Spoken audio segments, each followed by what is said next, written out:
The next thing we're going to do is move on beyond planes, and we're going to talk about cylinders and then traces. Cylinders that you discussed in your previous geometry courses were shapes like a soda can. But that's actually not the mathematical definition of a cylinder. A cylinder, by definition, is formed by any curve C. So if we look at this first diagram, we have this curve in red. This curve is in a plane P. Notice on the diagram I don't really have a plane P, so I'm going to draw what that plane is. So remember, the curve is in the plane. Notice that this surface is not a plane. So if you can imagine a plane that our curve is in, that plane is perpendicular to that surface that you see. So given a curve C in a plane P, and a line L not in P, so that's this black line here. This line L is actually not in the plane. It passes through the plane, but it's not in the plane. The definition of our cylinder is a surface consisting of all lines parallel to L that pass through C. So if you look at all lines that are parallel to L and pass through our curve C, you see how we're generating this surface. If we can generate a surface by parallel lines passing through C, then it's a cylinder. So this shape you see is actually the shape of a cylinder in mathematics. If our line L is parallel to a coordinate axis, then so is the cylinder. In such a case, the variable of the parallel coordinate axis is missing from the equation. So let's see what that means in this next diagram. So here in red I have my curve C.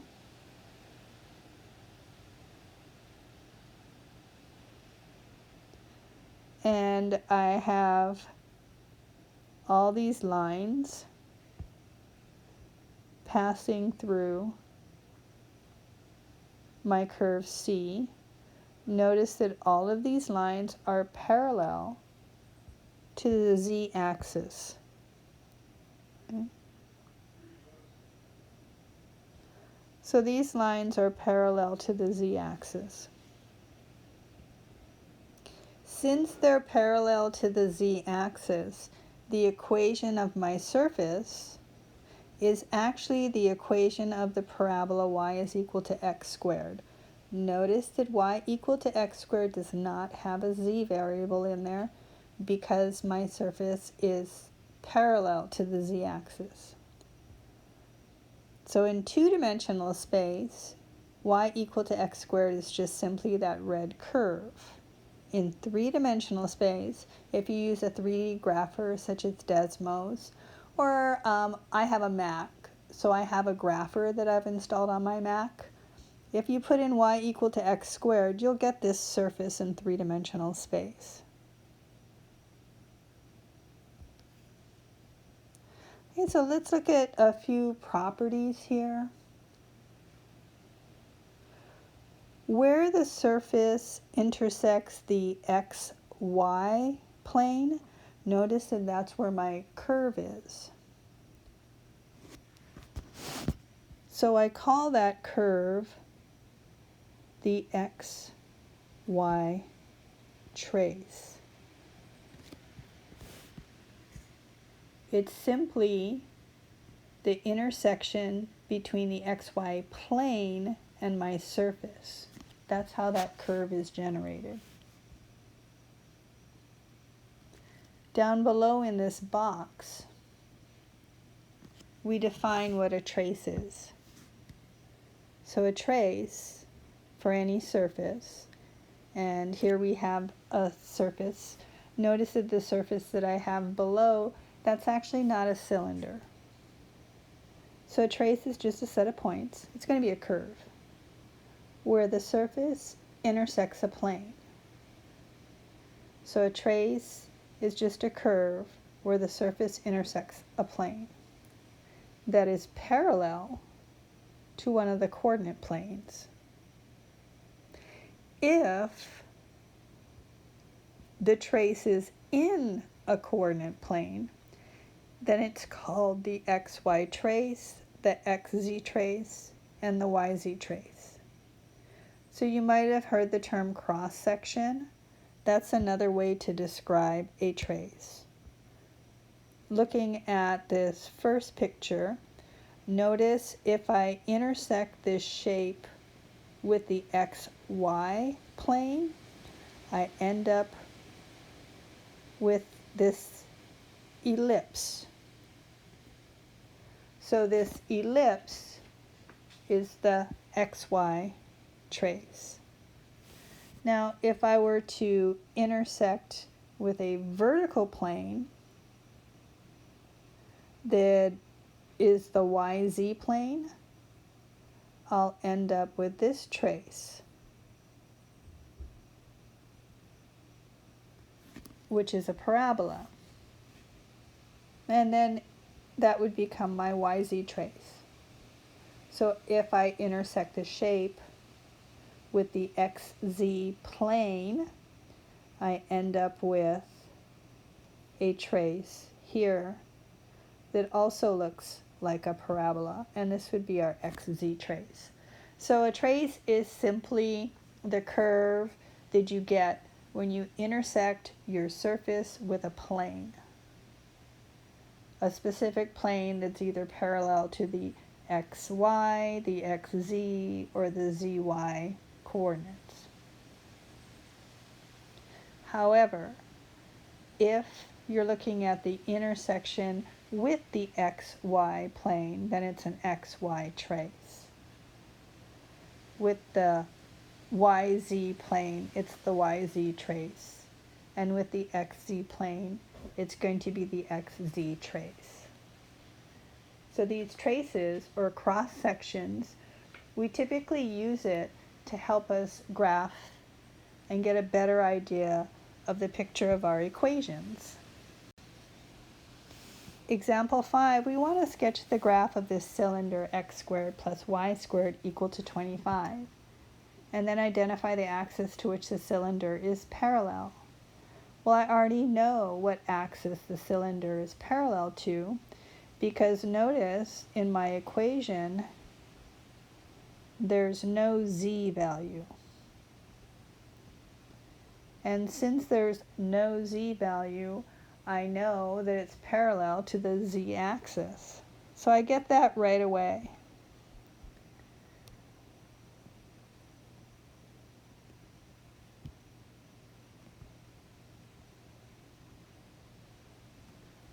Okay, so we've identified the axis to which the cylinder is parallel. Now I want to sketch the graph.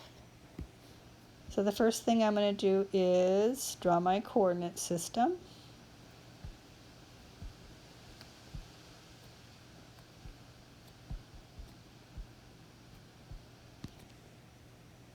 I know parallel to the z-axis. What I'm going to do now is I'm going to try to find the xy trace. So to find the xy trace, we're letting z equal 0. And I have x squared plus y squared is equal to 25, which is a circle. The center is 0, 0, and it has a radius of 5. On my graph, let's see, it's about 5, about 5. I'm going to sketch my circle. You got to forgive me because I'm not a very good artist. So there's my XY trace. Now I already know it's perpendicular, or it's parallel, sorry, to the z-axis. So I'm thinking this is a traditional cylinder that just kind of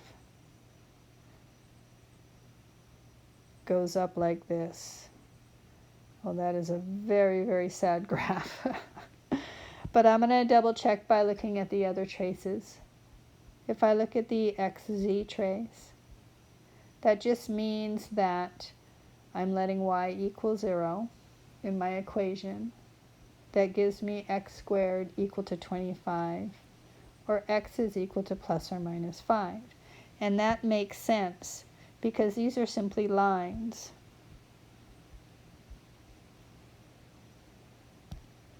Going back to my graph, I'm going to go to 5, right? This was 5. And I'm going to draw my line. I'm also going to kind of erase. Oh, I can't do it. And then if I were to go to 5 on the other side and draw my line, okay, so I can see that this is probably going to end up being a cylinder. Oh, that's the worst drawing I've ever made, I think. But let's go ahead and continue to verify by finding the YZ trace. So if I find my YZ trace, that would be when x is equal to 0. I'm thinking that I should also have vertical lines passing through my y-axis, which I kind of already have. So that means y squared is equal to 25, y is equal to plus or minus 5. And again, we have these lines, and I've already got one of them already. And continuing on with our y-axis, probably about here, I will continue to have these lines. So there's my sad cylinder. If I were to describe this, this is a traditional cylinder.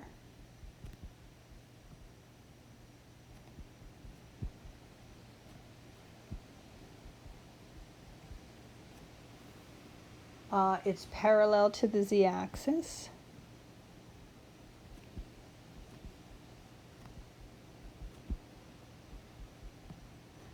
And that's actually important because if it's parallel to the z-axis, and here we can look at the center as being the usual center, then that means that there's symmetry about the z-axis. However, just because something is parallel to an axis does not mean that's symmetry there. What I mean by symmetry is that if I take any one of these lines and I rotate it around the circle, rotate this 5 away from the z-axis or around the axis, then what I get is I get my cylinder.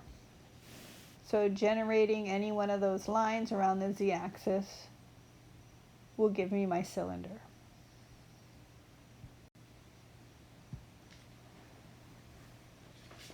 So in general, a plane is a cylinder, but not all cylinders are planes. It's like a square is a rectangle, but not all rectangles are squares. Well, now all cylinders are what we call quadratic surfaces, but not all quadratic surfaces are cylinders.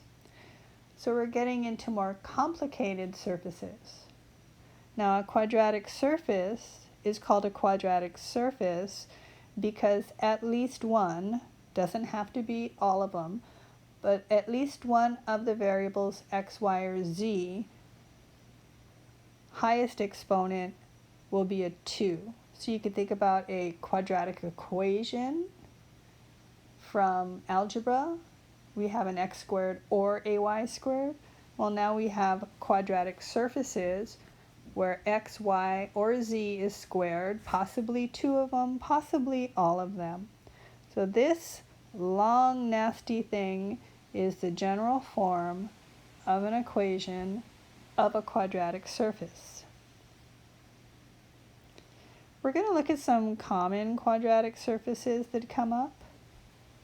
The first one is this ellipsoid, and our quadratic surfaces are described by their traces.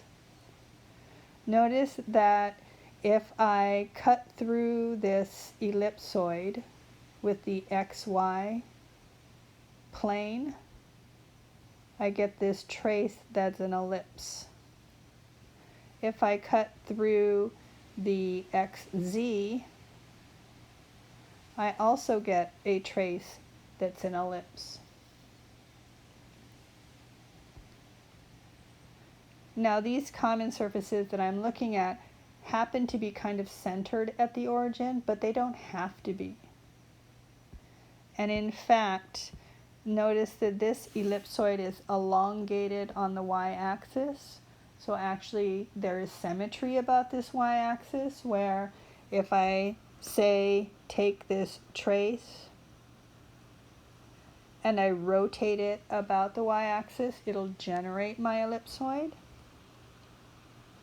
But I can also look at ellipsoids that are elongated along the z. That's my diagram for an ellipsoid. I can also look at ellipsoids that are shifted. And in that case, there would be no axis of symmetry. So these are just simply shapes. Think of them as having centers or vertices at the origin. If I do have an ellipsoid, its general form is given by this equation here.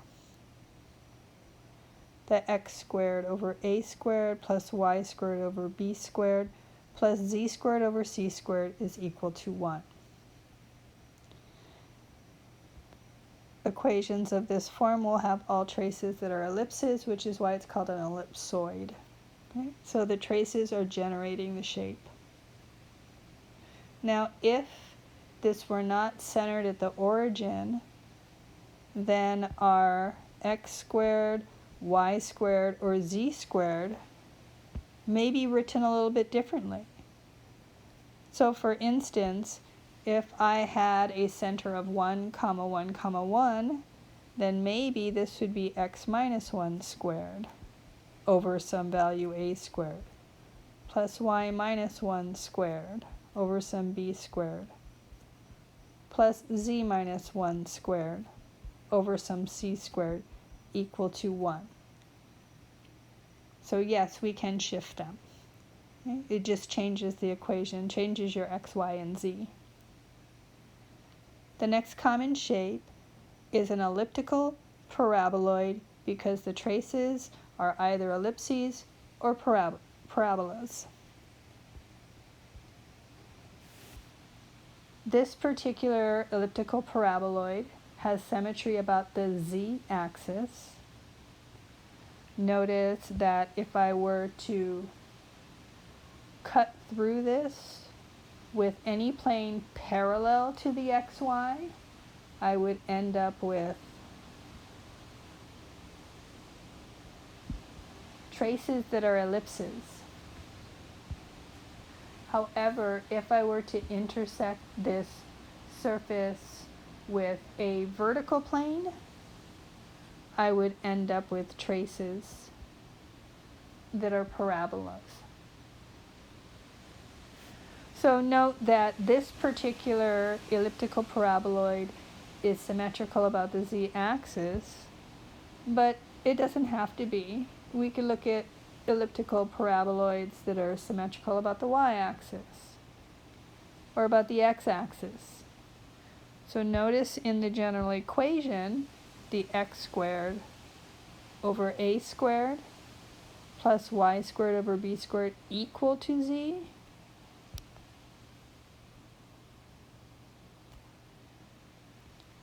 and it's symmetric about the z. So if we get rid of the z value, or replace the z value with some number, what you end up is with equations of the ellipses.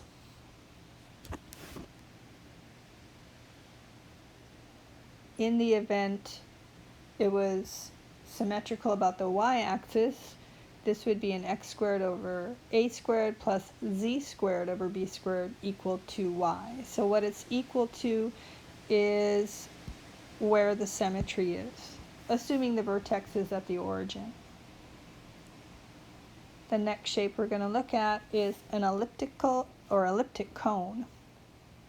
The equation of an elliptic cone is x squared over a squared plus y squared over b squared equal to z squared over c squared.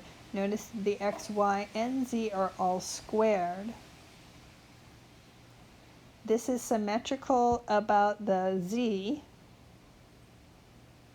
Notice the equation is equal to the z.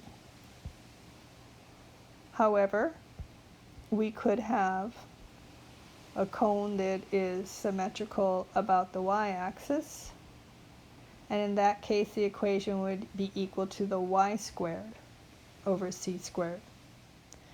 So our traces, if we were to chop it with a plane in this particular diagram, a horizontal plane, the traces would be ellipses. However, if we were to chop this with a vertical plane, what we would end up with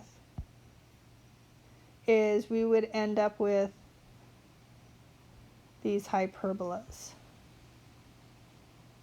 Sort of. Looks like a hyperbola. But it's actually these intersecting lines. So that's an elliptic cone. The next shape we're going to look at is a hyperboloid of one sheet. The equation here is going to be x squared over a squared plus y squared over b squared minus z squared over c squared is equal to 1. What you're subtracting is where the symmetry is. And then moving on, we have a hyperboloid of two sheets. So the only difference here is there's a space between the upper and the lower in this case. So notice that the axis of symmetry in this case is the term that's positive. We have a minus x squared, a minus y squared, but it's a positive z squared. Again, remember, we can always shift these. They can always be symmetric about different axes. The last shape we're going to look at, the last common shape, is this saddle shape. So a saddle is a hyperbolic paraboloid, and the equation y squared over b squared minus x squared over a squared is equal to z over c. So this has this weird symmetry about the z-axis. Not really a symmetry. What you notice is that it passes through the origin, but I don't know if you could tell from this diagram, that is the only point that crosses the z-axis in this particular case. So if we're looking at some cross sections, you can see we have these parabolas.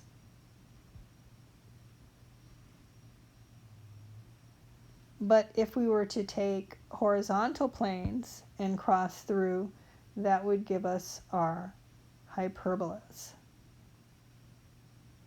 I know it's kind of hard to see, but we get these hyperbolas, which is why it's called a hyperbolic paraboloid.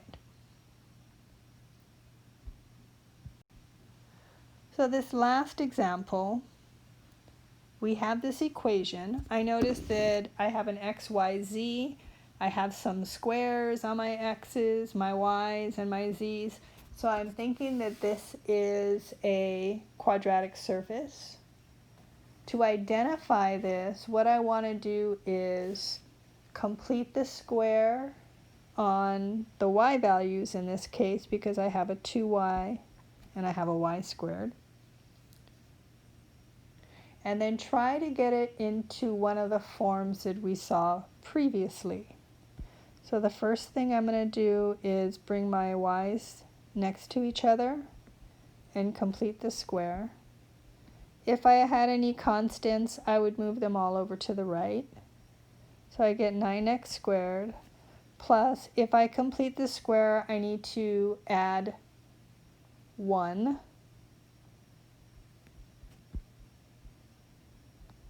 So the y squared plus 2y plus 1 becomes y plus 1 squared.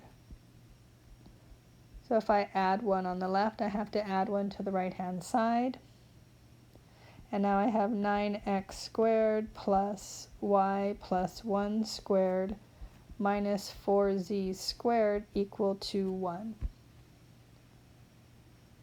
All right. So the last thing I want to do, it's already equal to 1, and I see I have x, y, z are all squared. So what I want to do is make sure the coefficient on my squares is 1. I'm going to divide top and bottom by 9 to get x squared over 1/9 plus, this is y plus 1 squared over 1 minus z squared over 1/4 equal to 1. So this is an x squared over a squared plus y squared over b squared minus z squared over c squared equal to 1. It has the form of a hyperboloid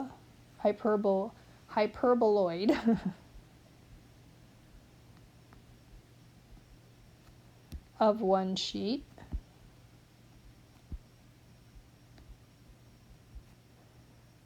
It's parallel to the z-axis because it's a minus z squared.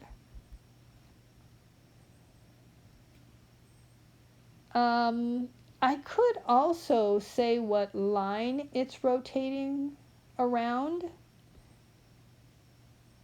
because it has this weird center 0, -1, 0. Right? All I'm doing is figuring out what x, y, and z gives me 0. Then the line passing through this point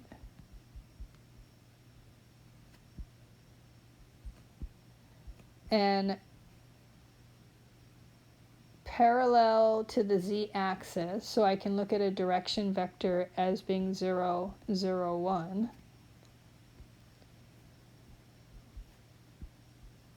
So that would be the line 0, -1, t,